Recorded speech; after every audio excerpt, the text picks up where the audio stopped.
So, hi students, നമ്മുടെ next സെക്ഷനിലോട്ട് പോവാണ്, which is association of attributes. അപ്പം ആദ്യം തന്നെ മനസ്സിലാക്കേണ്ട കാര്യം, what is an attribute? Attribute എന്ന് പറയുന്ന ടേമിലേക്ക് പോകുന്നതിന് മുന്നേ നമ്മൾ ഓൾറെഡി പരിചയപ്പെട്ട മറ്റൊരു ടേം നമുക്ക് നോക്കാം, which is called a qualitative characteristics. Qualitative characteristic നമ്മളിത് എവിടെയാണ് പഠിച്ചത്? പല ടൈപ്പ് ഓഫ് ഡേറ്റ ഉണ്ട് എന്ന് ഡിഫൈൻ ചെയ്ത സ്ഥലത്ത് വേരിയസ് ടൈപ്സ് ഓഫ് ഡേറ്റയിൽ അല്ലെങ്കിൽ even various types of classification of ഡേറ്റയിൽ നമ്മൾ പഠിച്ചൊരു ടേമാണ് ക്വാളിറ്റേറ്റീവ് ക്യാരക്ടറിസ്റ്റിക്. എന്തായിരുന്നു ഒരു ക്വാളിറ്റേറ്റീവ് ക്യാരക്ടറിസ്റ്റിക്? ഒരു യൂണിറ്റിന്റെ ക്വാളിറ്റിയെ റെപ്രസെന്റ് ചെയ്യുന്ന ക്യാരക്ടറിസ്റ്റിക്കുകളെയാണ് നമ്മൾ ക്വാളിറ്റേറ്റീവ് ക്യാരക്ടറിസ്റ്റിക് എന്ന് ഡിഫൈൻ ചെയ്തിരുന്നത്. ഫോർ എക്സാമ്പിൾ, ടാലന്റ്, സിംഗിങ്ങിന് ഉള്ള ടാലന്റ്, അല്ലെ ഡാൻസിങ്ങിനുള്ള ടാലന്റ്, അല്ലെങ്കിൽ ഒരാളുടെ നോളജ്, അല്ലെങ്കിൽ ഒരാളുടെ സ്കിൻ കളർ, ഐ കളർ, ഇതെല്ലാം നമ്മൾ ക്വാളിറ്റേറ്റീവ് ക്യാരക്ടറിസ്റ്റിക് എന്നാണ് വിളിച്ചത്. Why are we calling it a qualitative characteristic? Because ആ ഒരു ക്യാരക്ടറിസ്റ്റിക്കിനെ നമുക്ക് നമ്പേഴ്സ് ഉപയോഗിച്ച് റെപ്രസെന്റ് ചെയ്യാൻ പറ്റില്ല, അല്ലെ? അങ്ങനെ നമ്പേഴ്സ് ഉപയോഗിച്ച് റെപ്രസെന്റ് ചെയ്യാൻ പറ്റാത്ത ഒരു ക്വാളിറ്റേറ്റീവ് ക്യാരക്ടറിസ്റ്റിക്കിന് നമ്മൾ പറയുന്ന പേരാണ് ആട്രിബ്യൂട്ട്. അപ്പൊ ഇവിടെ നമ്മൾ ശ്രദ്ധിക്കേണ്ട കാര്യം, ഈ ക്വാളിറ്റേറ്റീവ് ആട്രിബ്യൂട്ട്സിനെ ഒന്നും തന്നെ നമുക്ക് മെഷർ ചെയ്യാൻ പറ്റില്ല. ഏതെങ്കിലും ഒരു പെർട്ടിക്കുലർ യൂണിറ്റ് ഓഫ് മെഷർമെന്റ് കൊണ്ട് നമുക്ക് മെഷർ ചെയ്യാൻ പറ്റില്ല. അപ്പൊ അങ്ങനെ ഒരു യൂണിറ്റ് ഓഫ് മെഷർമെന്റ് കൊണ്ട് മെഷർ ചെയ്യാൻ പറ്റാത്ത ഒരു ക്വാളിറ്റേറ്റീവ് ക്യാരക്ടറിസ്റ്റിക്കിന് നമ്മൾ പറയുന്ന മറ്റൊരു പേരാണ് ആട്രിബ്യൂട്ട്. അപ്പൊ ഇവിടെ നമ്മൾ അതിനെ ആട്രിബ്യൂട്ട് എന്ന് വിളിക്കുമ്പോൾ ആ ഒരു ക്യാരക്ടറിസ്റ്റിക് ആൾക്കാർ മാറുമ്പോൾ മാറും. ഇപ്പൊ എക്സാമ്പിൾ പറയുകയാണെങ്കിൽ, പാടാനുള്ള ടാലന്റ്, അത് ആൾക്കാർ മാറുമ്പോൾ മാറിക്കൊണ്ടേയിരിക്കും. ഒരാളുടെ ടാലന്റ് അല്ല അടുത്ത ആളുടെ ടാലന്റ്, അല്ലെ? ഈവൻ എന്താ പറയാ, സ്കിൻ കളർ, അത് ആൾക്കാർ മാറുമ്പോൾ സ്കിന്നിന്റെ കളർ മാറിക്കൊണ്ടേയിരിക്കും. ചിലർ ഭയങ്കര ഫെയർ ആയിരിക്കും, ചിലർ ഭയങ്കര ഡാർക്ക് ആയിരിക്കും, ചിലർ മീഡിയം ആയിരിക്കും. അപ്പോൾ ഒരു ആട്രിബ്യൂട്ടിന്റെ കറക്റ്റ് ഡെഫിനിഷൻ എന്ന് പറയുന്നത് a qualitative characteristic which changes from unit to unit is called an attribute. അപ്പൊ ഒന്നുകൂടെ ഞാൻ പറയാം, നമ്മൾ ഇപ്പൊ പഠിക്കുന്ന സെക്ഷൻ അസോസിയേഷൻ ഓഫ് ആട്രിബ്യൂട്ട്സ് എന്നാണ്. അപ്പൊ അതില് ആട്രിബ്യൂട്ട്സിന്റെ അസോസിയേഷനെ പറ്റിയാണ് നമ്മൾ പഠിക്കുന്നത്, അല്ലെങ്കിൽ ആട്രിബ്യൂട്ട്സ് തമ്മിലുള്ള റിലേഷൻഷിപ്പിനെ പറ്റിയാണ് ഈ ഒരു സെക്ഷനിൽ നമുക്ക് പഠിക്കാനുള്ളത്. അപ്പൊ ആദ്യം അതിനകത്ത് മനസ്സിലാക്കേണ്ടത് വാട്ട് ഈസ് ആൻ ആട്രിബ്യൂട്ട് എന്നാണ്. അപ്പൊ എന്താണ് ഒരു attribute? Attribute is actually a qualitative characteristic which changes from unit to unit. മനസ്സിലായല്ലോ? And what is a qualitative characteristic? A characteristic that represents a quality that cannot be measured using a number, that cannot be expressed in units of measurements. ഇതെല്ലാം qualitative ക്യാരക്ടറിസ്റ്റിക്കിന്റെ പ്രത്യേകതകളാണ്. അതൊരു ക്വാളിറ്റിയെ represent ചെയ്യും. അതിനെ നമുക്ക് numbers ഉപയോഗിച്ച് express ചെയ്യാൻ പറ്റില്ല. അതിനെ ഏതെങ്കിലും യൂണിറ്റ് ഓഫ് മെഷർമെന്റ് കൊണ്ട് മെഷർ ചെയ്യാനും പറ്റില്ല. ഇത് മൂന്നും ഒരേപോലെ വരുന്ന ഒരു ക്യാരക്ടറിസ്റ്റിക്കിനെയാണ് നമ്മൾ ക്വാളിറ്റേറ്റീവ് ക്യാരക്ടറിസ്റ്റിക് എന്ന് വിളിക്കുന്നത്. ആ ക്വാളിറ്റേറ്റീവ് ക്യാരക്ടറിസ്റ്റിക് ആൾക്കാർ മാറുന്ന അനുസരിച്ച് മാറിക്കൊണ്ടേയിരുന്നാൽ നമ്മൾ അതിനെ ഒരു ആട്രിബ്യൂട്ട് എന്ന് വിളിക്കും. മനസ്സിലായല്ലോ? അപ്പൊ ശരിക്കും പറഞ്ഞാൽ സിംഗിങ്ങിന്റെ ടാലന്റ്, അല്ലെ ടാലന്റ് ടു ഡാൻസ്, അല്ലെങ്കിൽ ലിറ്ററസി, എംപ്ലോയ്മെന്റ്, ഇതെല്ലാം ആട്രിബ്യൂട്ട്സ് ആണ്. Hair colour, skin colour, drinking habit, smoking habit, ഇതെല്ലാം ആട്രിബ്യൂട്ട്സിന്റെ എക്സാമ്പിൾസ് ആണ്. ബിക്കോസ് ഇതെല്ലാം ആൾക്കാരെ പറ്റി നമുക്ക് പറയാൻ പറ്റുന്നതാണ്, അല്ലെ? ഇതിപ്പോ മനുഷ്യരെ പറ്റി തന്നെ പറയണമെന്നില്ല കേട്ടോ. അല്ലാത്ത നോൺ ലിവിങ് തിങ്സിനും ആട്രിബ്യൂട്ട്സ് ഉണ്ട്. ഞാനിപ്പോ പറഞ്ഞ എക്സാമ്പിൾസ് എല്ലാം ഹ്യൂമൻ ബീങ്സ് ആണെങ്കിലും ആട്രിബ്യൂട്ട്സ് എന്ന് പറയുന്നത് ലിവിങ് തിങ്സിനും നോൺ ലിവിങ് തിങ്സിനും എല്ലാം ഉള്ളതാണ്. സോ ഒറ്റ കണ്ടീഷനേ ഉള്ളൂ, അത് ഒരു ക്വാളിറ്റേറ്റീവ് ക്യാരക്ടറിസ്റ്റിക്കിനെ പറ്റി ആയിരിക്കണം പറയുന്നത്. അല്ലാതെ മെഷർ ചെയ്യാൻ പറ്റുന്ന ഒരു സാധനം അല്ല ആട്രിബ്യൂട്ട്. മെഷർ ചെയ്യാൻ പറ്റുന്ന സാധനം എല്ലാം കൂടെ ചേർത്ത് നമ്മൾ വിളിക്കുന്നത് ക്വാണ്ടിറ്റേറ്റീവ് ക്യാരക്ടറിസ്റ്റിക് എന്നാണ്. അതിനെപ്പറ്റിയാണ് നമ്മൾ ഇത്രയും നാളും പഠിച്ചത്. അപ്പൊ ഇതിൽ നിന്ന് കുറച്ച് മാറി നമ്മൾ വേറൊരു ടൈപ്പ് ഓഫ് എന്താ പറയാ ക്യാരക്ടറിസ്റ്റിക്കിനെ പറ്റിയിട്ട്, അല്ലെ വേറൊരു ടൈപ്പ് ഓഫ് ഡേറ്റ അനാലിസിസ് ആണ് ഇവിടെ നമ്മൾ പഠിക്കാൻ പോകുന്നത്. ഓക്കെ, അപ്പൊ മനസ്സിലായല്ലോ ഒരു ക്വാളിറ്റേറ്റീവ് ക്യാരക്ടറിസ്റ്റിക് എന്താണ്, ഒരു ആട്രിബ്യൂട്ട് എന്താണ്. വേഗം ഒരു ഹെഡിങ് എഴുതിക്കോളൂ. ചാപ്റ്റർ ഹെഡിങ് എന്ന് പറയുന്നത് അസോസിയേഷൻ ഓഫ് ആട്രിബ്യൂട്ട് ആണ്. അസോസിയേഷൻ ഓഫ് ആട്രിബ്യൂട്ട്സ് എന്ന് എഴുതിയ ശേഷം തൊട്ട് താഴെ എഴുതൂ qualitative characteristic. അതിന്റെ ഡെഫിനേഷൻ ഒന്നുകൂടെ ഒന്ന് എഴുതിയിട്ട് നമുക്ക് ആട്രിബ്യൂട്ട്സിലോട്ട് പോകാം. ക്വാളിറ്റേറ്റീവ് ക്യാരക്ടറിസ്റ്റിക്സ് എഴുതൂ. A characteristic that represents the quality of a unit. A characteristic that represents the quality of a unit is called a qualitative characteristic. Is called a qualitative characteristic. It cannot be measured. It cannot be measured using numbers. It cannot be measured using numbers and cannot be expressed using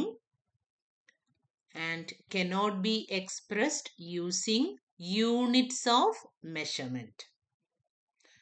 Expressed using units of measurement. ഇത്ര kilo പാടാനുള്ള കഴിവ്, ഇത്ര metre പിന്നെ വെളുപ്പ്, ഇങ്ങനെയൊന്നും നമ്മൾ പറയാറില്ലല്ലോ. Qualitative ക്യാരക്ടറിസ്റ്റിക്കുകൾ ഒന്നും തന്നെ നമുക്ക് യൂണിറ്റ്സ് ഓഫ് മെഷർമെന്റ് കൊണ്ട് മെഷർ ചെയ്യാൻ പറ്റില്ല. And cannot be expressed using units of measurement. അടുത്ത ഹെഡിങ് എഴുതൂ. Attribute. Attribute. ATTRIBUTE. Attribute. So what's an attribute? താഴെ ഡെഫിനിഷൻ എഴുതൂ. A qualitative characteristic. A qualitative characteristic that changes from unit to unit. That changes from unit to unit. ആൾക്കാർ മാറുന്നതനുസരിച്ച് അതിന്റെ value മാറിക്കൊണ്ടേയിരിക്കും, അല്ലെ അതിന്റെ എന്താ പറയാ, അതിന്റെ എക്സ്പ്രഷൻ മാറിക്കൊണ്ടേയിരിക്കും. അങ്ങനെയാണെങ്കിൽ it is called an attribute. A qualitative characteristic that changes from unit to unit is called an attribute. Is called an attribute. Example: dancing talent, singing talent, hair color, eye color. ഇതൊക്കെ attributes ആണ്. hair color, eye color, etc. ഇനി അടുത്ത നമ്മൾ അറിയേണ്ട കാര്യം, there is something called dichotomous classification.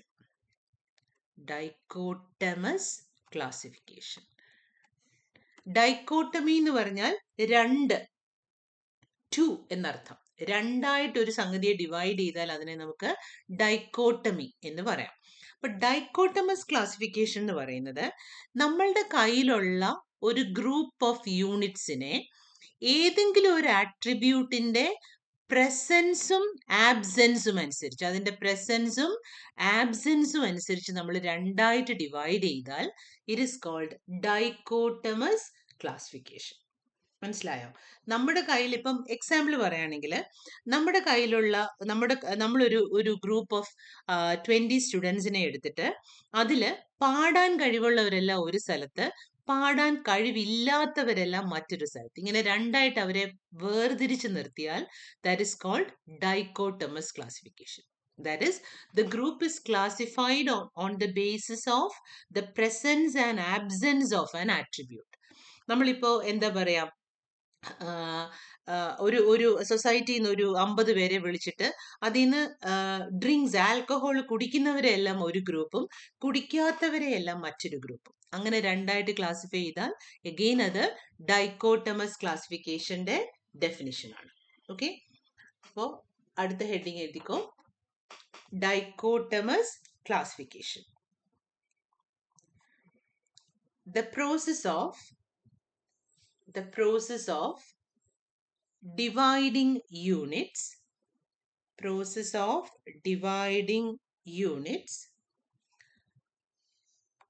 into two classes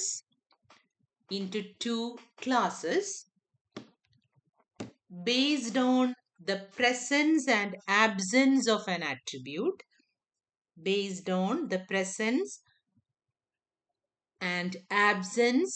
an attribute, is called dichotomous classification. TOMOUS ആണ്, is called dichotomous classification.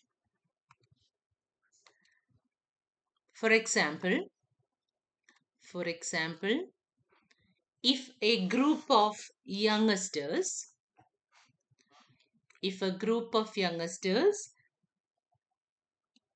is classified into two subgroups,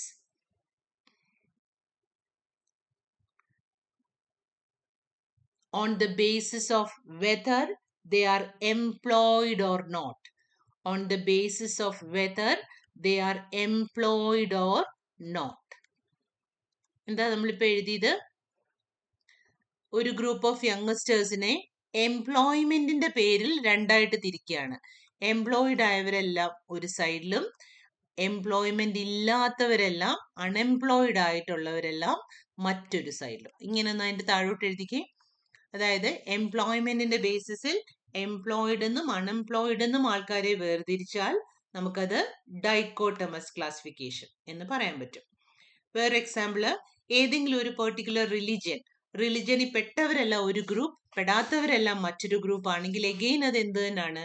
dichotomous classification. ഇപ്പൊ എന്തെങ്കിലും ഒരു ആട്രിബ്യൂട്ടിന്റെ ബേസിസിൽ ആട്രിബ്യൂട്ടിന്റെ presence ഉള്ളവരെല്ലാം ഒരു സ്ഥലത്തും പ്രസൻസ് ഇല്ലാത്തവരെല്ലാം മറ്റൊരു സ്ഥലത്തും. അതായത് ആട്രിബ്യൂട്ട് യെസ് ആണെങ്കിൽ അവരെല്ലാം ഒരു ഗ്രൂപ്പ്, ആട്രിബ്യൂട്ട് നോ ആണെങ്കിൽ അവരെല്ലാം മറ്റൊരു group.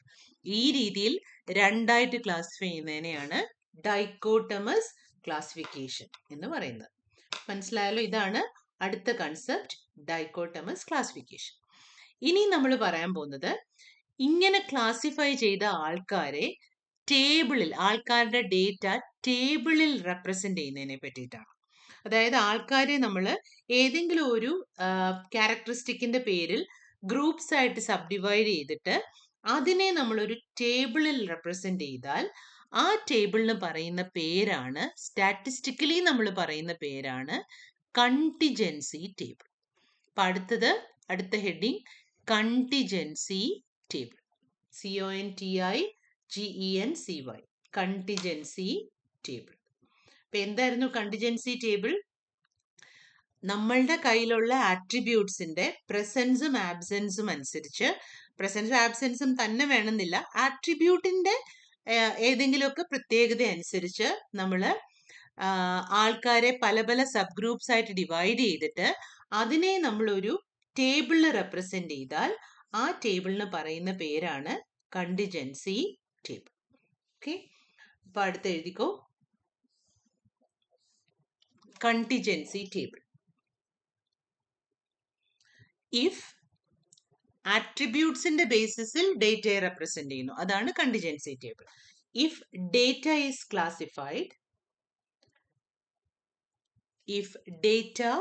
Classified, based on attributes, data is classified based on attributes and represented in a table,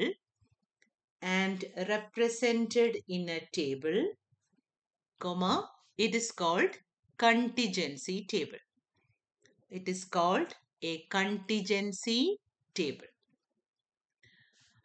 ഈ കണ്ടിജൻസി ടേബിളിന് മൾട്ടിപ്പിൾ റോസും മൾട്ടിപ്പിൾ കോളംസും ഒക്കെ വരാം. ഇങ്ങനെ പല പല പല റോസും പല പല കോളംസും ഉള്ളൊരു ടേബിൾ ആയിരിക്കും കണ്ടിജൻസി ടേബിൾ. ഇപ്പൊ എക്സാമ്പിൾ പറയുകയാണെങ്കിൽ 6 റോസും 6 നമ്പർ ഓഫ് റോസും m നമ്പർ ഓഫ് കോളംസും ഉണ്ടെങ്കിൽ നമ്മൾ അതിനെ ഒരു R×m, അതിനെ R×m എന്ന് പറയില്ല, R/m കണ്ടിജൻസി ടേബിൾ എന്നാണ് വിളിക്കുന്നത്. അല്ലെങ്കിൽ 6 റോസും C കോളംസും ഉള്ള ഒരു ടേബിളിനെ നമ്മൾ R/C കണ്ടിജൻസി ടേബിൾ എന്നാണ് വിളിക്കുന്നത്. ഓക്കെ, അപ്പൊ 2 റോസും 2 കോളംസും ആണെങ്കിൽ 2/2 കണ്ടിജൻസി ടേബിൾ. 2 റോസും 3 കോളംസും ആണെങ്കിൽ 2/3 കണ്ടിജൻസി ടേബിൾ. 6 റോസും C കോളംസും ആണെങ്കിൽ R/C contingency table. അപ്പൊ അതുകൂടെ എഴുതിക്കോ, a contingency table having R rows and C columns, R rows and C columns is called വേർഡ്സിൽ എഴുതൂ. And R by C, R by C, ബ്രാക്കറ്റിനകത്ത് ആർ ഇൻറ്റു സി എന്ന് എഴുതൂ. Is called an R by C contingency table. R by C contingency table. അപ്പൊ നമുക്ക് ഇങ്ങനെ ഒരു data എടുക്കുകയാണ്, അതായത് എംപ്ലോയബിലിറ്റി, എംപ്ലോയ്മെന്റ് യെസ് ഉള്ള 20 ആൾക്കാരും നോ ഉള്ള 30 ആൾക്കാരും. അതുകൊണ്ട് ഇതൊരു ടേബിൾ ആണ്, കണ്ടോ? ഈ ടേബിളിനെ നമുക്ക് എങ്ങനെ വിളിക്കാം? ഈ ടേബിളിൽ ഒറ്റ കോളത്തിൽ മാത്രമേ ഉള്ളൂ ഡേറ്റ, പക്ഷെ 2 റോസിൽ ഡേറ്റ ഉണ്ട്. റോ എന്ന് പറയുന്നത് എന്താ? ഇങ്ങനെയുള്ളതാണ് റോ, ഇങ്ങനെയുള്ളതാണ് കോളം. അപ്പൊ ഇവിടെ ഒരേ ഒരു റോ, ഡേറ്റ ഉള്ള റോസ് മാത്രമേ നോക്കാവൂ. യെസ് നോ എന്ന് എഴുതിയതിനെ ടേബിളിന്റെ പാർട്ടായിട്ട് കൺസിഡർ ചെയ്യരുത് കേട്ടോ. ശരിക്കും ഇവിടെ ലൈനിന്റെ ആവശ്യമില്ല. നമ്മൾ ഈ ടേബിൾ വരച്ചാൽ ദാ ഇത്രയും മാത്രമേ ഉള്ളൂ യഥാർത്ഥത്തിൽ ടേബിളിനകത്ത്. എംപ്ലോയ്മെന്റ് യെസ് ഉള്ള 20 ആൾക്കാര്, നോ ഉള്ള 30 ആൾക്കാർ. അപ്പൊ ഇവിടെ 2 റോസും 1 കോളവും ആണ്. അപ്പൊ ഇതിനെ എന്ത് കണ്ടിജൻസി ടേബിൾ എന്ന് വിളിക്കാം? 2/1 കണ്ടിജൻസി ടേബിൾ എന്ന് വിളിക്കാം. ഓക്കെ. ഇനി വേറൊരു സ്ഥലത്ത് നമ്മളിപ്പോ എന്താ പറയാ, ഡിഗ്രി ഉള്ളവര് യെസ് നോ, എംപ്ലോയ്മെന്റ് ഉള്ളവര് എഗെയിൻ യെസ് നോ, ഇങ്ങനെ ഒരു ടേബിൾ വരയ്ക്കുകയാണ്. അപ്പൊ അതായത് ഇവിടെ 4 സെൽസ് ഉണ്ട്. ആദ്യത്തേനകത്ത് എംപ്ലോയ്മെന്റും ഉണ്ട്, ഡിഗ്രി ഉണ്ട്, അങ്ങനെയുള്ള 10 ആൾക്കാര്. എംപ്ലോയ്മെന്റ് യെസ് ആണ്, ഡിഗ്രി നോ ആണെങ്കിൽ 12 ആൾക്കാര്. എംപ്ലോയ്മെന്റ് നോ, ഡിഗ്രി യെസ് ആണെങ്കിൽ 15 ആൾക്കാര്. എംപ്ലോയ്മെന്റും ഇല്ല, ഡിഗ്രിയും ഇല്ല, അങ്ങനെ 8 ആൾക്കാർ. ഇത് അഗെയിൻ ഒരു കണ്ടിജൻസി ടേബിൾ ആണ്. ഈ കണ്ടിജൻസി ടേബിളില് 2 റോസും 2 കോളംസും ഉണ്ട്. അപ്പൊ ഇതിനെ നമുക്ക് എന്ത് വിളിക്കാം? 2/2 കണ്ടിജൻസി ടേബിൾ എന്ന് വിളിക്കാം. ഓക്കെ. ഇവിടെ ഡിഗ്രി എന്ന് പറയുന്നത് ഡൈക്കോട്ടമസിലി എഴുതിയേക്കാണ് അല്ലെ. ഡിഗ്രി ഉണ്ട്, ഡിഗ്രി ഇല്ല, അതിനെയായിരുന്നു നമ്മൾ ഡൈക്കോട്ടമസ് എന്ന് പറഞ്ഞത്. എംപ്ലോയ്മെന്റും ഡൈക്കോട്ടമസിലി എഴുതിയേക്കാണ്, എംപ്ലോയ്മെന്റ് ഉണ്ട്, എംപ്ലോയ്മെന്റ് ഇല്ല. അപ്പൊ 2 ആട്രിബ്യൂട്ട്സ് ആണ്, ഒന്ന് ഡിഗ്രി ഉണ്ട്, അടുത്തത് എംപ്ലോയ്മെന്റ് ഉണ്ട്. അങ്ങനെ 2 ആട്രിബ്യൂട്ട്സിനെ ഒന്നിച്ചെഴുതുമ്പോൾ നമുക്ക് ഒരു 2/2 കണ്ടിജൻസി ടേബിൾ കിട്ടും. ആദ്യത്തെ എക്സാമ്പിൾ നോക്കൂ, അവിടെ എംപ്ലോയ്മെന്റിനെ പറ്റി മാത്രമേ പറഞ്ഞുള്ളൂ. അപ്പൊ അവിടെ നമുക്കൊരു 2/1 കണ്ടിജൻസി ടേബിൾ കിട്ടും. അപ്പൊ അങ്ങനെ നമ്മളുടെ കയ്യിലെ ഡേറ്റ അനുസരിച്ച് കണ്ടിജൻസി ടേബിളിന്റെ വലിപ്പവും ഒക്കെ മാറിക്കൊണ്ടേയിരിക്കും. അപ്പൊ ഇവിടെ നമ്മൾക്ക് പഠിക്കാനുള്ളതിനകത്ത് നമുക്ക് 2/2 കണ്ടിജൻസി ടേബിൾ മാത്രമാണ് വേണ്ടത്. അപ്പൊ 2/2 contingency table means 2 rows and 2 columns.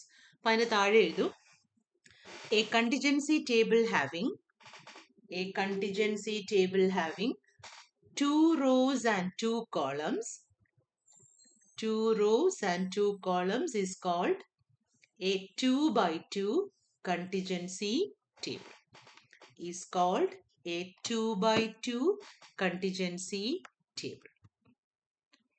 Okay. അപ്പൊ ഇത്രയാണ് ബേസിക് ആയിട്ട് നമുക്ക് അറിയേണ്ട കാര്യം. അപ്പൊ എന്തൊക്കെയായിരുന്നു നമ്മൾ പഠിച്ചത് ഒന്നുകൂടെ നോക്കൂ. We defined what a qualitative characteristic is. Qualitative characteristic കഴിഞ്ഞിട്ട് നമ്മൾ ആട്രിബ്യൂട്ട്സ് എന്താന്ന് നോക്കി. ഒരു ക്വാളിറ്റേറ്റീവ് ക്യാരക്ടറിസ്റ്റിക്കിന് പറയുന്ന മറ്റൊരു പേരാണ് attribute. The only thing is that ആൾക്കാർ മാറുമ്പോൾ ആട്രിബ്യൂട്ടിന്റെ വാല്യൂ മാറണം. പിന്നെ നമ്മൾ എന്താണ് പഠിച്ചത്? ഡൈക്കോട്ടമസ് വേരിയബിൾ എന്താണ്, അല്ലെങ്കിൽ ഡൈക്കോട്ടമസ് ക്ലാസിഫിക്കേഷൻ എന്താണ് എന്ന് നോക്കി. ഒരു ആട്രിബ്യൂട്ട് ഉണ്ട് ഇല്ല എന്ന രീതിയിൽ ഡേറ്റയെ ക്ലാസിഫൈ ചെയ്താൽ അത് ഡൈക്കോട്ടമസ് ക്ലാസിഫിക്കേഷൻ ആണ്. അടുത്തത് നമ്മൾ കണ്ടിജൻസി ടേബിൾ പഠിച്ചു. ആട്രിബ്യൂട്ട് അനുസരിച്ച് ഡേറ്റ വാല്യൂസിനെ ഒരു ടേബിളിൽ റെപ്രസെന്റ് ചെയ്താൽ അതൊരു കണ്ടിജൻസി ടേബിൾ ആണ്. 6 റോസും C കോളംസും ഉള്ള കണ്ടിജൻസി ടേബിളിനെ നമ്മൾ R/C കണ്ടിജൻസി ടേബിൾ എന്ന് പറയും. We are actually interested in only a 2/2 contingency table. അപ്പൊ എഴുതിക്കോ. അപ്പൊ ഇത്രയാണ്. ഇത് ഓൾറെഡി നമ്മൾ എഴുതി കഴിഞ്ഞു. ഇനി നമുക്ക് പഠിക്കാനുള്ളതിലേക്ക് പോവാണ്. ചാപ്റ്ററിന്റെ ഹെഡിങ് എന്തായിരുന്നു? Association of attributes. Association of attributes. നമ്മള് ഡേറ്റ സെറ്റ്സ് തമ്മിലുള്ള റിലേഷനെ പറ്റിയിട്ടൊക്കെ ഓൾറെഡി പഠിച്ചു കഴിഞ്ഞു. നമ്മുടെ ഈ ഒരു സെമ്മിൽ തന്നെ we have already learned what correlation is. എന്തായിരുന്നു കോറിലേഷൻ? രണ്ട് വേരിയബിൾസ് എക്സും വൈയും ഉണ്ട്. എക്സിന് കുറച്ച് വാല്യൂസ് ഉണ്ട്, വൈക്ക് കുറച്ച് വാല്യൂസ് ഉണ്ട്. അങ്ങനെയാണെങ്കിൽ എക്സും വൈയും തമ്മിലുള്ള ഡിഗ്രി ഓഫ് റിലേഷൻഷിപ്പ്, ശരിക്കും പറഞ്ഞാൽ ഡിഗ്രി ഓഫ് ലീനിയർ റിലേഷൻഷിപ്പ് ആണ് കോറിലേഷൻ, അല്ലെ? അവർ തമ്മിൽ എത്രമാത്രം റിലേഷൻഷിപ്പ് ഉണ്ട്, അത് പോസിറ്റീവ് റിലേഷൻഷിപ്പ് ആണോ, നെഗറ്റീവ് റിലേഷൻഷിപ്പ് ആണോ, ഇൻഡിപെൻഡൻസ് ആണോ, ഇതെല്ലാം മനസ്സിലാക്കാൻ വേണ്ടിയിട്ടായിരുന്നു നമ്മൾ എന്ത് പഠിച്ചത്? റോ എന്ന് പറയുന്ന കോറിലേഷൻ കോഎഫിഷ്യന്റ് പഠിച്ചത്. ഓർക്കുന്നുണ്ടോ? ആ കോറിലേഷൻ കോഎഫിഷ്യന്റ് മെഷർ ചെയ്യുന്നത് രണ്ട് വേരിയബിൾസ് തമ്മിലുള്ള റിലേഷൻ ആണ്. ഇവിടെ വേരിയബിൾ എന്ന് പറയുന്നത് എന്താ? ന്യൂമറിക്കൽ വാല്യൂസ് ഉപയോഗിച്ച് കാൽക്കുലേറ്റ് ചെയ്യാൻ പറ്റുന്ന അല്ലെ റെപ്രസെന്റ് ചെയ്യാൻ പറ്റുന്ന സംഗതികളാണ് വേരിയബിൾസ്. അപ്പോ പല സിറ്റുവേഷനിലും ന്യൂമറിക്കലായിട്ട് റെപ്രസെന്റ് ചെയ്യാൻ പറ്റാത്ത സാഹചര്യങ്ങൾ തമ്മിലുള്ള റിലേഷനും നമുക്ക് ആവശ്യമായിട്ട് വരും. ഇപ്പോൾ എക്സാമ്പിൾ പറയുകയാണെങ്കിൽ ഒരാളുടെ എന്താ പറയാ, ഡെയിലി അയാളുടെ എക്സസൈസും അയാളുടെ ഡയബറ്റിക്കും ഇത് തമ്മിൽ റിലേഷൻ ഉണ്ടോ? ഇവിടെ എക്സസൈസ് എന്ന് പറയുന്നത് നമുക്ക് നമ്പർ വെച്ച് കാൽക്കുലേറ്റ് ചെയ്യാൻ പറ്റുന്നതാണോ? ഏതെങ്കിലും യൂണിറ്റ് വെച്ച് മെഷർ ചെയ്യാൻ പറ്റുന്നതാണോ? അല്ല.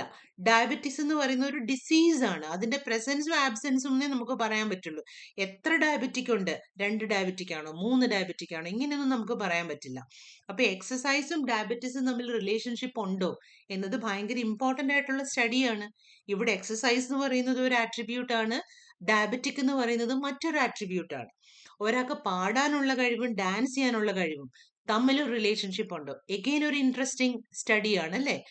പാടാനുള്ള കഴിവ് ഒരു ആട്രിബ്യൂട്ട് ആണ്, ഡാൻസ് കഴിക്കാനുള്ള കഴിവ് മറ്റൊരു ആട്രിബ്യൂട്ട് ആണ്. അപ്പൊ അവിടെ ആ രണ്ട് ആട്രിബ്യൂട്ട്സ് തമ്മിലുള്ള റിലേഷൻഷിപ്പിനെ പറ്റിയാണ് നമ്മൾ നോക്കുന്നത്. അപ്പൊ ഇങ്ങനെ ആട്രിബ്യൂട്ട്സ് തമ്മിലുള്ള റിലേഷൻഷിപ്പും സ്റ്റാറ്റിസ്റ്റിക്കൽ പോയിന്റ് ഓഫ് വ്യൂവിൽ അല്ലെങ്കിൽ ഡേറ്റ അനാലിസിസിന്റെ പോയിന്റ് ഓഫ് വ്യൂവിൽ നമുക്ക് ഭയങ്കര ഇമ്പോർട്ടന്റ് ആണ്. ആട്രിബ്യൂട്ട്സ് തമ്മിലുള്ള റിലേഷൻഷിപ്പിനെ പറ്റി പഠിക്കുന്നതിനെയാണ് നമ്മൾ അസോസിയേഷൻ ഓഫ് ആട്രിബ്യൂട്ട്സ് എന്ന് പറയുന്നത്. So association of attributes means the study of the relationship between attributes. അത് ആട്രിബ്യൂട്ട്സ് തമ്മിലുള്ള റിലേഷൻഷിപ്പിനെ മെഷർ ചെയ്യാൻ നമ്മളെ ഹെൽപ്പ് ചെയ്യുന്ന സ്റ്റഡിയെയാണ് നമ്മൾ അസോസിയേഷൻ ഓഫ് ആട്രിബ്യൂട്ട്സ് എന്ന് പറയുന്നത്. അപ്പൊ അടുത്ത സബ്ഹെഡിങ് എഴുതൂ, അസോസിയേഷൻ ഓഫ് ആട്രിബ്യൂട്ട്സ്. അതിന്റെ താഴെ എഴുതൂ, it studies or measures the relationship between various attributes. The relationship between various attributes. For example, relationship between literacy and employment. ലിറ്ററസിയും എംപ്ലോയ്മെന്റും തമ്മിൽ എന്തെങ്കിലും ബന്ധമുണ്ടോ? Literacy and employment. അതല്ലെങ്കിൽ example number 2, relationship between hard work and outcome അല്ലെങ്കിൽ result. Hard work and result, നമ്മൾ work ചെയ്യുന്നതും നമുക്ക് കിട്ടുന്ന റിസൾട്ടും തമ്മിൽ എന്തെങ്കിലും ബന്ധമുണ്ടോ? അപ്പൊ ഇങ്ങനെ പല പല സ്റ്റഡീസ്, ഡ്രിങ്കിങ് ഹാബിറ്റ്സും സ്മോക്കിംഗ് ഹാബിറ്റ്സും, ഓക്കെ, അല്ലെങ്കിൽ ഐ കളറും ഹെയർ കളറും, ഇങ്ങനെ പല പല ആട്രിബ്യൂട്ട്സ് തമ്മിൽ ഇഷ്ടംപോലെ നെസസറി ആയിട്ടുള്ള സ്റ്റഡീസ് ഈ രീതിയിലുണ്ട്. ആട്രിബ്യൂട്ട്സ് തമ്മിലുള്ള റിലേഷൻഷിപ്പിനെ മെഷർ ചെയ്ത് നമ്മൾ ഒത്തിരിയും സ്റ്റഡീസ് സ്റ്റാറ്റിസ്റ്റിക്സിൽ കണ്ടക്ട് ചെയ്യാറുണ്ട്. അപ്പൊ അതിനെപ്പറ്റി പഠിക്കുന്ന സെക്ഷൻ ആണ് അസോസിയേഷൻ ഓഫ് ആട്രിബ്യൂട്ട്സ്. നമ്മൾ നമ്പേഴ്സിന്റെ റിലേഷനിൽ പിയേഴ്സൺസ് കോറിലേഷൻ കോഎഫിഷ്യന്റ് ഒക്കെ കണ്ടുപിടിച്ചതുപോലെ ഇവിടെ നമുക്ക് പഠിക്കാനുള്ള സംഗതി യൂൾസ് അസോസിയേഷൻ ആണ്. യൂൾസ് കോഎഫിഷ്യന്റ് ഓഫ് അസോസിയേഷൻ, അങ്ങനെയാണ് നമ്മൾ അതിന്റെ പേര് പറയുന്നത്. Jules coefficient of association, YULES, Jules coefficient of association. അത് അവിടെ കോറിലേഷൻ കോഎഫിഷ്യന്റ് പോലെ തന്നെയാണ് ഇവിടെ, വളരെ എളുപ്പം കണ്ടുപിടിക്കാവുന്ന ഒരു സാധനമാണ്. അപ്പൊ അത് പഠിക്കുക എന്നുള്ളതാണ് നമ്മൾ ഉദ്ദേശം. പക്ഷെ അതിലോട്ട് പോകുന്നതിന് മുന്നേ നമുക്ക് 1-2 കാര്യങ്ങളും കൂടി അറിയാനുണ്ട് നമ്മുടെ കണ്ടിജൻസി ടേബിളിനെ പറ്റി. ഓക്കെ, അപ്പൊ നമ്മൾ ഓൾറെഡി കണ്ടിജൻസി ടേബിൾ എന്താന്ന് ഡിഫൈൻ ചെയ്തു. ഇവിടെ നമ്മൾ ഒരു കാര്യം ശ്രദ്ധിക്കേണ്ടത്, നമ്മളിപ്പോൾ തൊട്ട് മേലെ ഒരു കണ്ടിജൻസി ടേബിൾ ഓൾറെഡി വരച്ചു വെച്ചിട്ടുണ്ട്. എന്തായിരുന്നു അത്?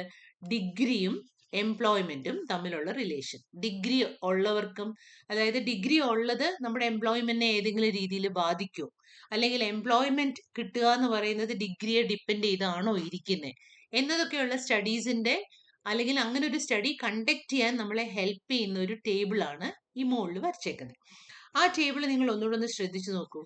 അതിനകത്ത് 4 സെൽസ് ആണുള്ളത് അല്ലേ? ആദ്യത്തെ സെൽ 10 എന്ന് പറയുന്ന നമ്പർ കിടക്കുന്ന cell first row first column സെല്ലാണ്. അപ്പൊ അതിനെ നമുക്ക് 1,1 എന്ന് വിളിക്കാം. ഒന്നാമത്തെ റോ ഒന്നാമത്തെ കോളം. ഇതോ 12 എന്ന് പറയുന്ന വാല്യൂ കിടക്കുന്നത് ഫസ്റ്റ് റോ സെക്കൻഡ് കോളം ആണ്. 15 എന്ന് പറയുന്നത് first row second row first column 2,1 എന്ന് പറയുന്ന സെല്ലാണ്. ഇത് 2,2 എന്ന് പറയുന്ന സെല്ലാണ്. അപ്പൊ ഇങ്ങനെ നമുക്ക് ഓരോ സെല്ലിനെയും നമുക്ക് ഇങ്ങനെ അഡ്രസ് ചെയ്യാം. ഇത് സെൽ അഡ്രസ് ആണ് ഞാൻ എഴുതിയേക്കുന്നത്. അതിന്റെ പൊസിഷൻ അനുസരിച്ചാണ് അഡ്രസ് വരുന്നത്. ഓക്കെ, അപ്പൊ ഒന്നാമത്തെ സെൽ ഫസ്റ്റ് റോ ഫസ്റ്റ് കോളത്തിനെ നമുക്ക് 1,1 എന്ന് പറയാം. അടുത്തത് 1,2, പിന്നെ ഈ 15 എന്ന് പറയുന്ന നമ്പർ കിടക്കുന്നത് 2,1, അടുത്തത് 2,2. ഇവിടെ 1,1 എന്ന് പറഞ്ഞ സെല്ലില് ഒരു നമ്പർ കിടപ്പുണ്ട് 10. സത്യത്തിൽ ഈ 10 എന്ന് പറയുന്നത് എന്താ? നമ്മൾ പോയിട്ട് കുറെ ആൾക്കാരെ സെലക്ട് ചെയ്ത് അതിൽ നിന്ന് ഡിഗ്രിയുമുണ്ട് ജോലിയുമുണ്ട് എന്നുള്ള ആൾക്കാരാണ് ഈ 10. അതായത് number of units with degree yes employment yes, അതാണ് 1,1ലുള്ളത്. 1,2ലോ number of units with employment yes degree no, അതല്ലേ 12 എന്ന് പറയുന്ന നമ്പർ. ഇനി 15 എന്താ നോക്കൂ, ഡിഗ്രി യെസ് എംപ്ലോയ്മെന്റ് നോ വരുന്ന ആൾക്കാരാണ് 15, അതായത് ഡിഗ്രി ഉണ്ട് പക്ഷെ ജോലിയില്ല. ഇനി ലാസ്റ്റ് സെല്ലിൽ നോക്കൂ, ഡിഗ്രിയും ഇല്ല ജോലിയും ഇല്ല, അതാണ് 8 എന്ന് പറയുന്ന നമ്പർ. ഇത്രയും മനസ്സിലായല്ലോ. നമ്മൾ ഇതിനെ ഇനിയും ഒന്ന് ജനറലൈസ് ചെയ്ത് റെപ്രസെന്റ് ചെയ്യാണ്. അപ്പൊ നമുക്കൊരു കാര്യം ചെയ്യാം. ഡിഗ്രി എന്ന് പറയുന്ന ആ ഒരു ആട്രിബ്യൂട്ടിനെ നമുക്ക് ക്യാപിറ്റൽ എ കൊണ്ട് ഡിനോട്ട് ചെയ്യാം. എംപ്ലോയബിലിറ്റി അല്ലെ എംപ്ലോയ്മെന്റ് എന്ന് പറയുന്ന ആ ഒരു ആട്രിബ്യൂട്ടിനെ നമുക്ക് ക്യാപിറ്റൽ ബി കൊണ്ട് റെപ്രസെന്റ് ചെയ്യും. അപ്പം ഡിഗ്രി ഉണ്ട് എന്നുള്ളതാണ് ക്യാപിറ്റൽ എ, എംപ്ലോയ്മെന്റ് ഉണ്ട് എന്നുള്ളതാണ് ക്യാപിറ്റൽ ബി. അങ്ങനെയാണെങ്കിൽ ഡിഗ്രി ഇല്ല എന്നുള്ളതിനെ എങ്ങനെ എഴുതും? അതിനെ നമ്മൾ ആൽഫ കൊണ്ടാണ് റെപ്രസെന്റ് ചെയ്യുന്നത്. എംപ്ലോയ്മെന്റ് ഇല്ല എന്നുള്ളതിനെ ബീറ്റ കൊണ്ടാണ് റെപ്രസെന്റ് ചെയ്യുന്നത്. അപ്പോൾ ഒരു ആട്രിബ്യൂട്ടിന്റെ പ്രസൻസിനെ ക്യാപിറ്റൽ ഇംഗ്ലീഷ് ആൽഫബറ്റ്സ് കൊണ്ടും അതിന്റെ ആബ്സെൻസിനെ ഗ്രീക്ക് ആൽഫബറ്റ്സ് കൊണ്ടുമാണ് റെപ്രസെന്റ് ചെയ്യുന്നത്. ഓക്കെ, അത് എല്ലാ ആട്രിബ്യൂട്ടിനും ഇങ്ങനെ തന്നെയാണ്. അങ്ങനാണെങ്കിൽ അത് മനസ്സിൽ വെച്ചുകൊണ്ട് നമ്മുടെ മുകളിലത്തെ കണ്ടിജൻസി ടേബിളിനെ ഒന്നുകൂടൊന്ന് നമുക്ക് റീഡ്രോ ചെയ്താൽ എങ്ങനെ ഇരിക്കും? ആദ്യത്തേത് ഡിഗ്രി അല്ലേ? അപ്പൊ ഡിഗ്രിയുടെ പ്രസൻസ് എന്ന് പറയുന്നത് ക്യാപിറ്റൽ എ ആണ്, ആബ്സെൻസ് എന്ന് പറയുന്നത് ആൽഫയാണ്. ശരിയാണല്ലോ. എംപ്ലോയബിലിറ്റിയുടെ പ്രസൻസ് ക്യാപിറ്റൽ ബി ആണ്, ആബ്സെൻസ് ബീറ്റയാണ്. അങ്ങനാണെങ്കിൽ നമ്മളുടെ 1,1 സെല്ലിൽ 1,1 എന്ന് പറഞ്ഞ സെല്ലിൽ ഉള്ളത് എന്താ? എയും ബിയും കൂടെ ഒന്നിച്ചുള്ള നമ്പർ അല്ലേ? എയും ബിയും കൂടെ ഒന്നിച്ചുള്ള നമ്പറിനെ ഞാൻ ബ്രാക്കറ്റിനകത്ത് എ ബി എന്നാണ് എഴുതുന്നത്. അതിന്റെ വാല്യൂ ആണ് 10. 1,2 എന്ന് പറഞ്ഞ സെല്ലിലെ 12 എന്താണ്? ബി ഉണ്ട് പക്ഷെ എ ഇല്ല. അതായത് മുകളിലോട്ട് നോക്കിയാൽ മതി, ഇവിടെ ആൽഫ ഇവിടെ ബിയും അല്ലേ, ബി ആൽഫ, അതിന്റെ വാല്യൂ ആണ് 12. താഴെ എ ബീറ്റ, അതിന്റെ വാല്യൂ ആണ് 15 ആൻഡ് ആൽഫ ബീറ്റ, അതിന്റെ വാല്യൂ ആണ് 8. അപ്പൊ കണ്ടിജൻസി ടേബിളിലെ നമ്പേഴ്സിനെ ശരിക്കും കണ്ടിജൻസി ടേബിൾ തരുന്നത് ആ സ്വഭാവമുള്ള നമ്പർ ഓഫ് ആൾക്കാരെയാണ്, അതായത് ഫ്രീക്വൻസി ആണ് കണ്ടിജൻസി ടേബിൾ നമുക്ക് തരുന്നത്. ഓക്കെ, ആ ഫ്രീക്വൻസി നമുക്ക് ജനറലൈസ് ചെയ്ത് ഇങ്ങനെ എ ബി ആൽഫ ബീറ്റ ഒക്കെ ഉപയോഗിച്ച് റെപ്രസെന്റ് ചെയ്യാം. അപ്പോൾ ഏതെങ്കിലും ഒരു പിന്നെ ആട്രിബ്യൂട്ട് ഉണ്ടെങ്കിൽ അതിനെ ക്യാപിറ്റൽ ലെറ്റേഴ്സ് കൊണ്ട് റെപ്രസെന്റ് ചെയ്യും, ഇല്ലെങ്കിൽ നമ്മൾ ഇതേപോലെ അതിന്റെ ഗ്രീക്ക് ലെറ്റേഴ്സ് കൊണ്ട് റെപ്രസെന്റ് ചെയ്യും. ഓക്കെ, അപ്പൊ ഇത്രയും മനസ്സിലായല്ലോ. അപ്പൊ ഇതാണ് ഒരു കണ്ടിജൻസി ടേബിളിന്റെ ഒരു ജനറലൈസ്ഡ് ആയിട്ടുള്ള റെപ്രസെന്റേഷൻ. അപ്പം നമുക്ക് അതിനെപ്പറ്റി ഒന്നുകൂടെ വിശദമായിട്ട് പറയാം. അപ്പം അടുത്ത സബ്ഹെഡിങ് എഴുതൂ 2x2 കണ്ടിജൻസി ടേബിൾ. നമ്മൾ ജനറലൈസ് ചെയ്തത് മാത്രമാണ് ആദ്യം എഴുതിയത്. ഇനി നമുക്ക് ആവശ്യമുള്ള കണ്ടിജൻസി ടേബിളിനെ പറ്റി മാത്രം പറയാൻ പോവാണ്. 2x2 contingency table. 2x2 contingency table. എന്നിട്ട് താഴെ എഴുതൂ. ഇപ്പൊ 2x2 കണ്ടിജൻസി ടേബിൾ രണ്ട് ആട്രിബ്യൂട്ട്സിനെ നമ്മൾ ഒന്നിച്ച് റെപ്രസെന്റ് ചെയ്യാണ് ചെയ്യുന്നത്. ഈ എക്സാമ്പിൾ പോലെ ഡിഗ്രി ഉണ്ട് ഇല്ല, എംപ്ലോയ്മെന്റ് ഉണ്ട് ഇല്ല. അപ്പൊ എഴുതൂ a 2x2 contingency table. A 2x2 എങ്ങനെ എഴുതുക? ബ്രാക്കറ്റിനകത്ത് 2x2 എന്ന് വേണം എഴുതാൻ. A 2x2 contingency table represents two attributes simultaneously. Represents two attributes simultaneously.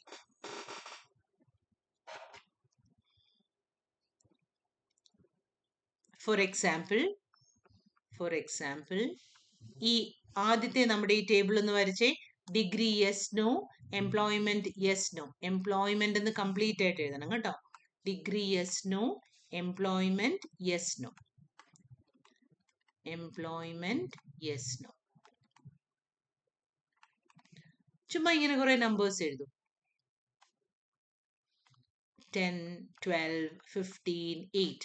ഈ 1, 1 കിടക്കുന്നത് എന്താണ്? സെല്ലിന്റെ അഡ്രസ് ആണ് കേട്ടോ. ഒന്നാമത്തെ റോ ഒന്നാമത്തെ കോളം, ഒന്നാമത്തെ റോ രണ്ടാമത്തെ കോളം, രണ്ടാമത്തെ റോ ഒന്നാമത്തെ കോളം, രണ്ടാമത്തെ റോ രണ്ടാമത്തെ column.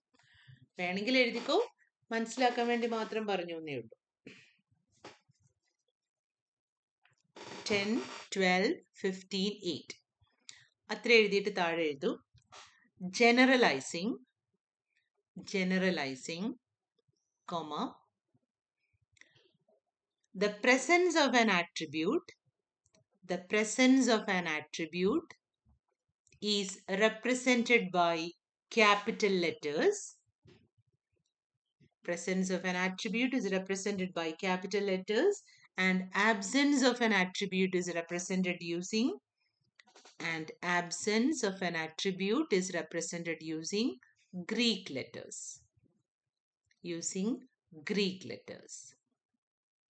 Therefore, the above contingency table can be written as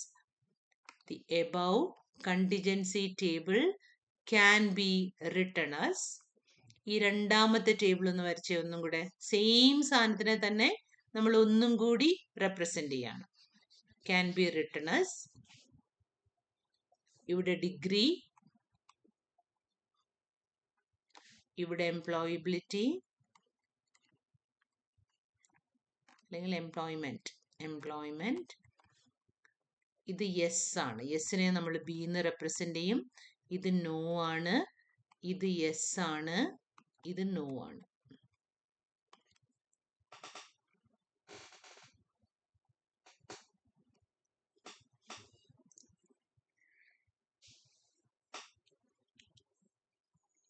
okay,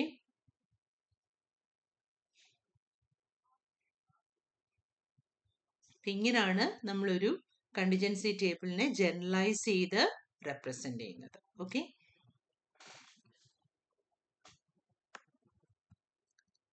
ഇത് എഴുതിയോ?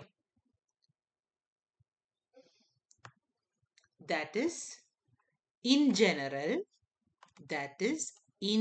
general. നമ്മൾ ഇനി എക്സാമ്പിൾ എല്ലാം മാറ്റിയിട്ട് വെറുതെ ഒരു കണ്ടിജൻസി ടേബിൾ എഴുതുകയാണ്. ഇൻ ജനറൽ, a 2x2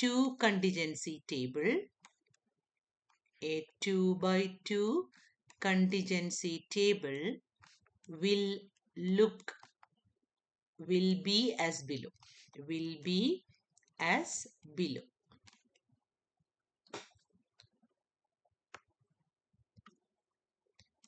ഇങ്ങനെ ഒരു കണ്ടിജൻസി ടേബിളൂടെ വരച്ചുതരാം. എങ്ങാണ് എക്സാമിനേഷന് 2x2 കണ്ടിജൻസി ടേബിൾ എഴുതാൻ പറഞ്ഞാൽ ഇത് ആട്രിബ്യൂട്ട് 1, അതിനെ ഞാൻ എ എന്ന് റെപ്രസെന്റ് ചെയ്യുന്നു. ഇത് ആട്രിബ്യൂട്ട് 2. ഇങ്ങനെ തന്നെ വേണമെന്നില്ല, 1ഉം 2ഉം അങ്ങോട്ടും ഇങ്ങോട്ടും മാറിയാലും ഒരു പ്രശ്നവുമില്ല കേട്ടോ. ആട്രിബ്യൂട്ട് 2, അതിനെ ഞാൻ ബി എന്ന് റെപ്രസെന്റ് ചെയ്യുന്നു. അപ്പൊ ഇവിടെ ബി, ഇത് ബീറ്റ, ഇത് എ, ഇത് ആൽഫ. അപ്പം അകത്ത് വരുന്നത് ഇങ്ങനെയായിരിക്കും. ഇവിടെ വരുന്നത് AB, ഇവിടെ വരുന്നത് B ആൽഫ, ഇവിടെ വരുന്നത് A beta, sorry B alpha എന്ന് എഴുതിക്കൂടാ, ആൽഫ ബി എന്ന് എഴുതാവും കേട്ടോ. എയുടെ സാധനം എപ്പോഴും ആദ്യം വരണേ. ഇത് ആൽഫ ബി, ഇത് ആൽഫ ബീറ്റ. ഓക്കെ, ഇങ്ങനെ ആയിരിക്കും ഒരു സ്റ്റാൻഡേർഡ് കണ്ടിജൻസി ടേബിൾ ഉണ്ടാവും. അപ്പൊ നമുക്ക് കണ്ടിജൻസി ടേബിൾ വരയ്ക്കാൻ ചിലപ്പോൾ ചോദിച്ചെന്നിരിക്കും ഒരു സിമ്പിൾ ക്വസ്റ്റ്യൻ ആയിട്ട്, അല്ലെങ്കിൽ കണ്ടിജൻസി ടേബിളിൽ ഡേറ്റ തന്നിട്ട് യൂൾസ് കോഎഫിഷ്യന്റ് കണ്ടുപിടിക്കാനും ചോദിക്കാം. അപ്പൊ നമുക്ക് കണ്ടിജൻസി ടേബിൾ എങ്ങനെയാണ് ക്രിയേറ്റ് ചെയ്യുന്നത് എന്നുള്ളത് ഒരു ജസ്റ്റ് ഒരു സിമ്പിൾ പിന്നെ എക്സാമ്പിൾ വെച്ചൊന്ന് ട്രൈ ചെയ്യാം. Write a question.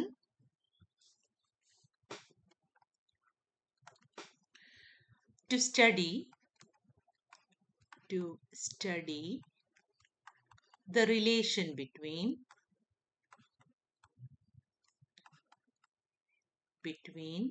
smoking and drinking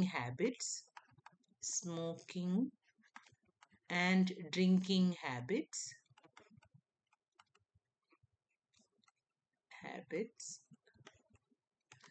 a sample of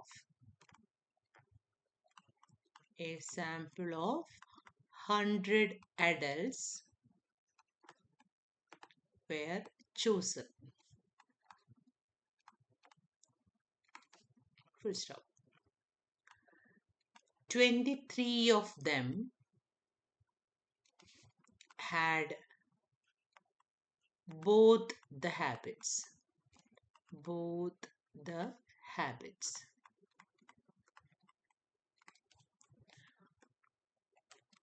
18 of them said that they only smoke, and 35 of them said that they only drink.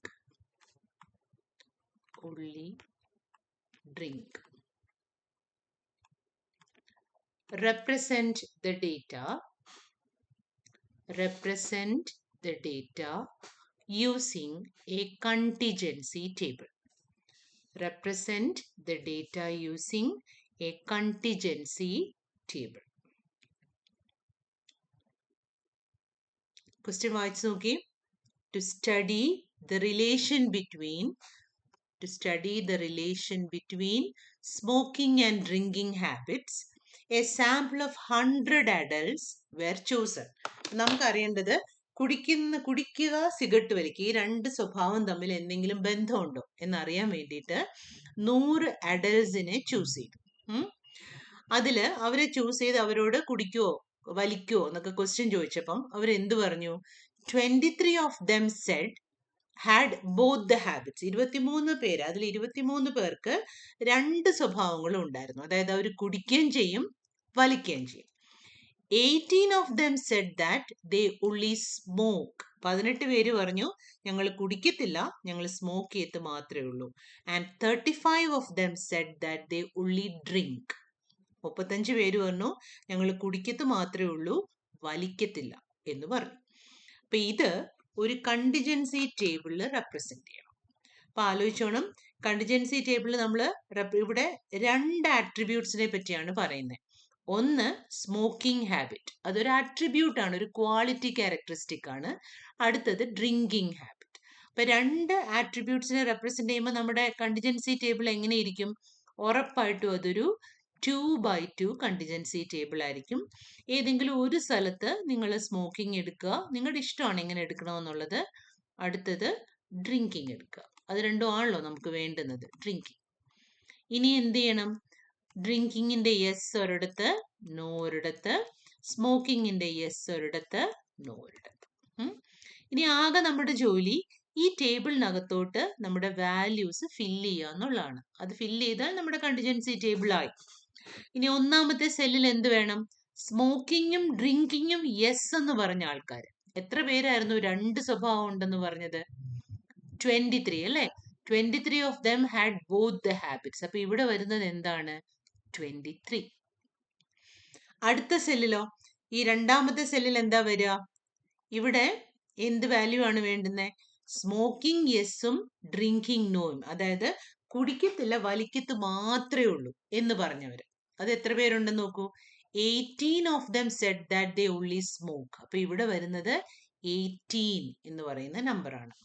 ഇനി ഇവിടെ നോക്ക് എന്താണെന്ന്. താഴത്തെ സെല്ലില് സ്മോക്കിംഗ് നോയും ഡ്രിങ്കിങ് യെസ്സും. അതായത് സ്മോക്ക് ചെയ്യത്തില്ല, നമ്മൾ കുടിക്കത്ത് മാത്രമേ ഉള്ളൂ എന്ന് പറഞ്ഞ് എത്ര പേരുണ്ട്? 35 ആൾക്കാരുണ്ട്. ഇനി ലാസ്റ്റ് സെല്ലിൽ എന്താ വേണ്ടേ?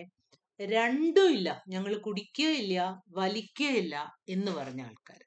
അവരുടെ നമ്പറിനെ പറ്റി എന്തെങ്കിലും ക്വസ്റ്റ്യനിൽ പറഞ്ഞിട്ടുണ്ടോ? ഒന്നും പറഞ്ഞിട്ടില്ല. അപ്പൊ അത് കണ്ടുപിടിക്കേണ്ടത് നമ്മുടെ ജോലിയാണ്. എങ്ങനെ കണ്ടുപിടിക്കും? ആകെ 100 ആൾക്കാരുണ്ടായിരുന്നു. അതില് 23 ആൾക്കാർ രണ്ടും ചെയ്യും, 18 പേര് സ്മോക്കിംഗ് മാത്രം ചെയ്യും, 35 പേര് ഡ്രിങ്കിങ് മാത്രം ചെയ്യും.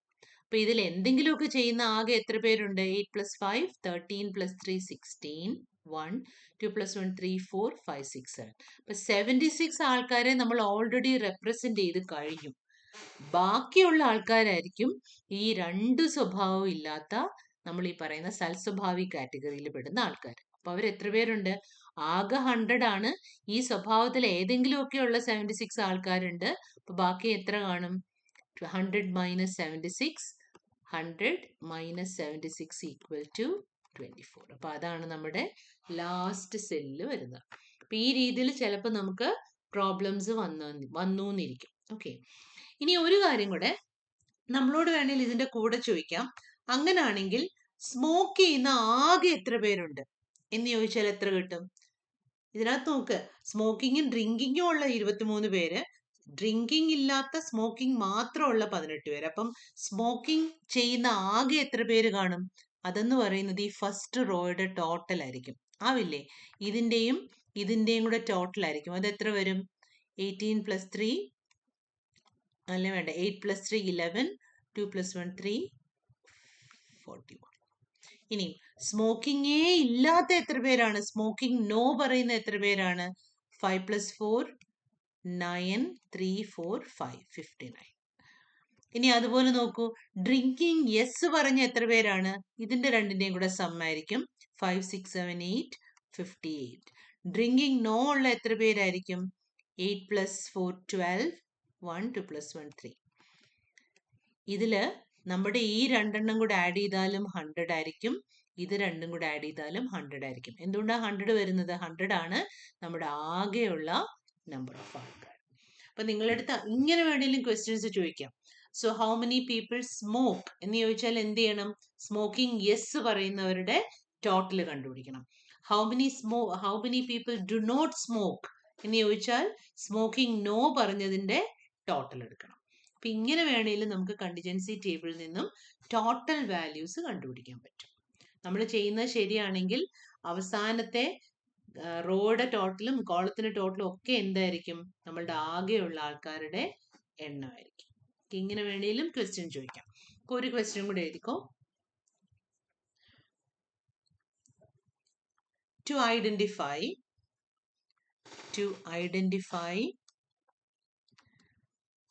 the relation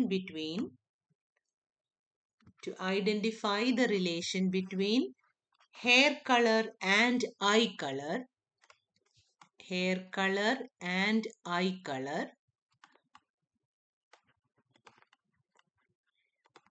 and eye color,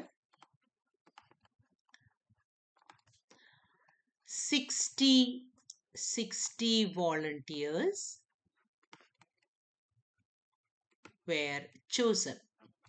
60 volunteers were chosen. 8 of them had brown eyes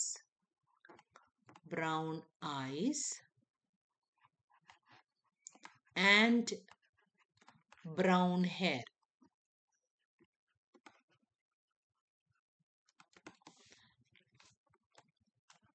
10 of them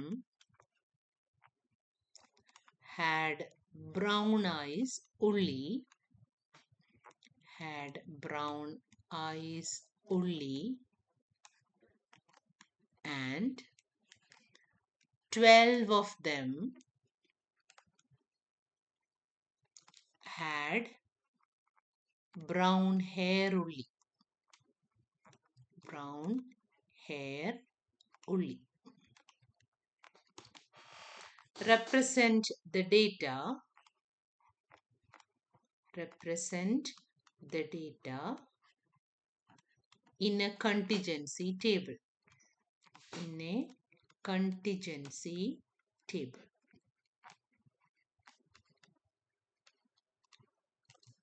Also find the total number of volunteers, the total number of volunteers having one brown hair and number 2 brown eyes.